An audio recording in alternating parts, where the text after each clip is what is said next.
વડોદરાના નાગરિકો દ્વારા જે સુવેજ ઉત્પન્ન થાય છે એમાં પણ વધારો થશે.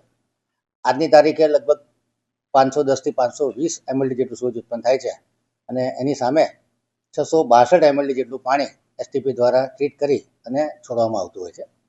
ખાસ કરીને એનજીટીની ગાઈડલાઈન અને વિશ્વામિત્રી નદીમાં છોડાતા દૂષિત પાણી અથવા તળાવમાં છોડાતા દૂષિત પાણીની જે સમસ્યા છે એમાંથી છુટકારો મેળવવા માટે વડોદરા કોર્પોરેશન દ્વારા છેલ્લા 5 વર્ષમાં કહી શકાય કે 6 જેટલા નવા એસટીપી બન્યા છે, જેમાં કપુરાઈ, બાયલી, છાણી, વેમાલી, અટલાદરા, તરસાલી આ બધા એસટીપીથી લગભગ 606 કરોડના ખર્ચે આ એસટીપી બનાવવામાં આવ્યા છે.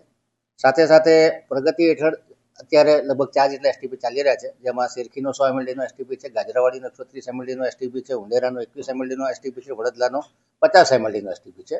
આ જે પ્રગતિ હેઠળના એસટીપી છે લગભગ 590.50 કરોડના ખર્ચે બનવાના છે. કહેવાનો મતલબ કે છેલ્લા 5 વર્ષમાં જે એસટીપી બન્યા અને જે નવા બની રહ્યા છે બંને થઈને 1200 કરોડ રૂપિયાનો ખર્ચો કોર્પોરેશન દ્વારા કરવામાં આવ્યો છે.